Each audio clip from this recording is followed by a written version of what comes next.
Hey everybody, welcome back to the channel. We have a brand new piece of news coming out for Palantir, which is that they have just secured a $99.9 million contract. It is so funny that it's 99.9 and not 100. Like, this is just like actually kind of hilarious. Let me move my thing right here so you guys can see the actual article. So here we go. Denver Palantir Technologies today announced that it will expand its work with the U.S. Army Research Laboratory to implement data and artificial intelligence machine learning capabilities for users across the Combatant Command, COCOMs.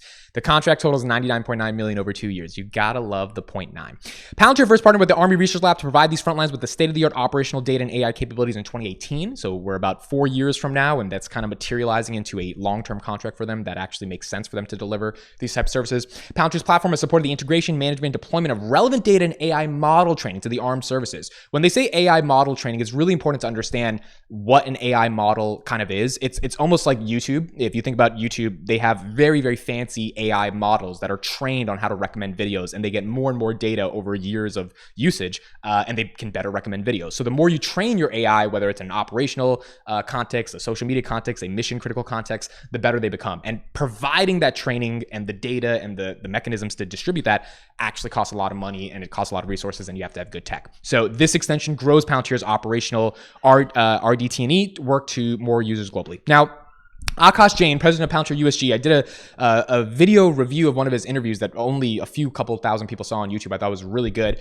And he is the head of the US government business for Palantir. He says, maintaining a leading edge technology is foundational to our mission in partnership with the Army Research Laboratory. Our nation's armed forces require best-in-class software to fulfill their missions today while rapidly iterating on capabilities they will need for tomorrow's fight. We are honored to support this critical work by teaming up to deliver the most advanced operational AI capabilities available with dozens of commercial and public sector partners.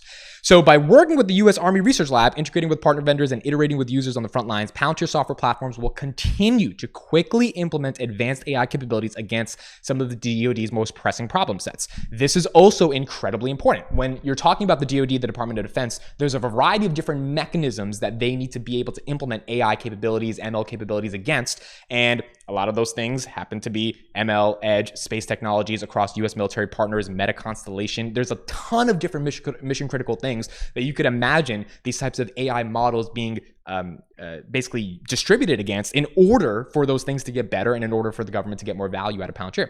These technologies will enable operations in the field to leverage AI insights to make decisions across many fused domains, from outer space to the seafloor and everything in between. Palantir has contracts with the CDC. They have contracts with the NNSA, the National Nuclear Security Administration. So they have a wide variety and depth to the amount of different organizations they work with in the USG. This contract with the Army Research Lab, by the way, they got a $160 million contract in December 2021 with the Army Vantage. It just shows another use case for Palantir ultimately to be working with the government in a meaningful way.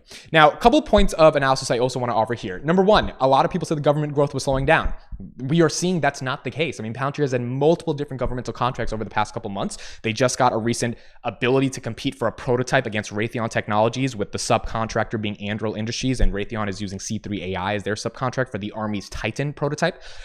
That's something that Palantir is going to be able to compete for. And they got a couple of other contracts from the CDC and other organizations a couple months before that in 2022. So with the idea that governmental growth is slowing down, it doesn't seem to be the case that it's absolutely slowing down. Even Kathy Wood, which we're going to talk about in another video coming up, and her Roku pick, said that she sold Palantir because the government growth was slowing down. She sold it at $12 because she was like, all right, by the way, liquidated 37 million shares. So not just sold a portion of it, but she said the entire company is worthless to her essentially because government growth is slowing down.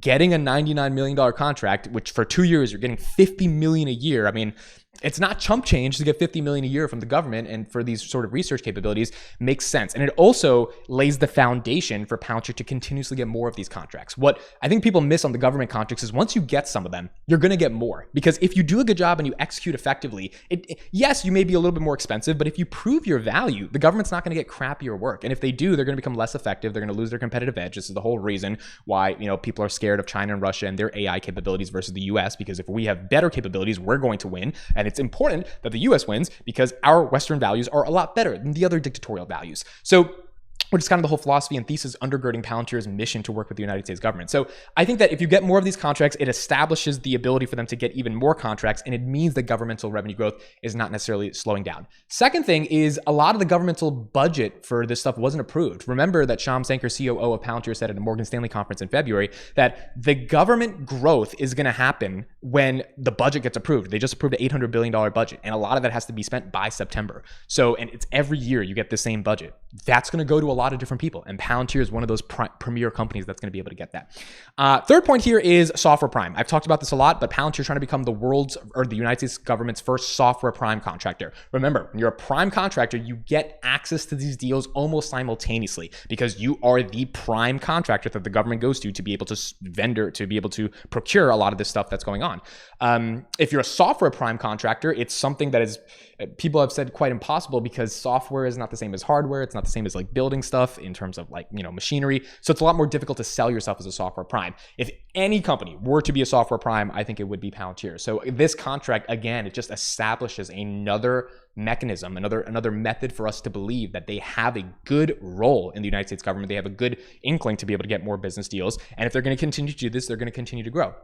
The foundation for this, I think, also is happening given the Russia-Ukraine crisis. Given that Russia-Ukraine crisis that is happening, a lot of other countries in Europe are starting to recognize they need to up their defense budgets and they need to be prepared in case something happens. Again, if the United States were to go to war with China, our supply chains would flip overnight, and we would do that because of if they were ever to invade Taiwan. This is why we just passed the chip bill, so we could have more onshoring of chips being built in the United States. If that were to happen, immediately the world would flip, right? Which is basically what happened in Russia and Ukraine. Now, it wasn't the United States economy that was affected as heavily as Ukraine's economy. If for example, because all of our supply chains are in China, and if that happened with China, that would be really bad. But if that happens, you need to be prepared. And Alex Karp's entire point is, you should be prepared because anything can happen. It's not all roses and peaches. Like, things can get bad. And as a result of things having the potential to get bad, which have been proven through random stuff like COVID and through calculated dictatorial regimes literally plotting invasions like Russia in Ukraine, then there needs to be a world in which you're prepared and you're more secure. And I think the United States government is recognizing that, along with European countries, which means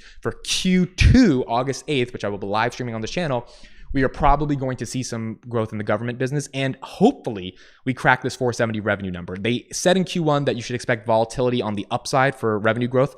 I think because of the governmental business, I think that means we break 470. Probably it would be nice to get like 477, 480. If we get to 500, that's a phenomenal quarter. I don't know if we're going to do that. We're going to see if they've been able to execute for that.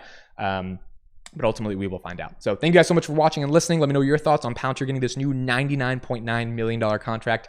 The $100 million would have been cooler, but 99.9 actually is not bad. Thank you guys so much for listening. I'll see you in the next one.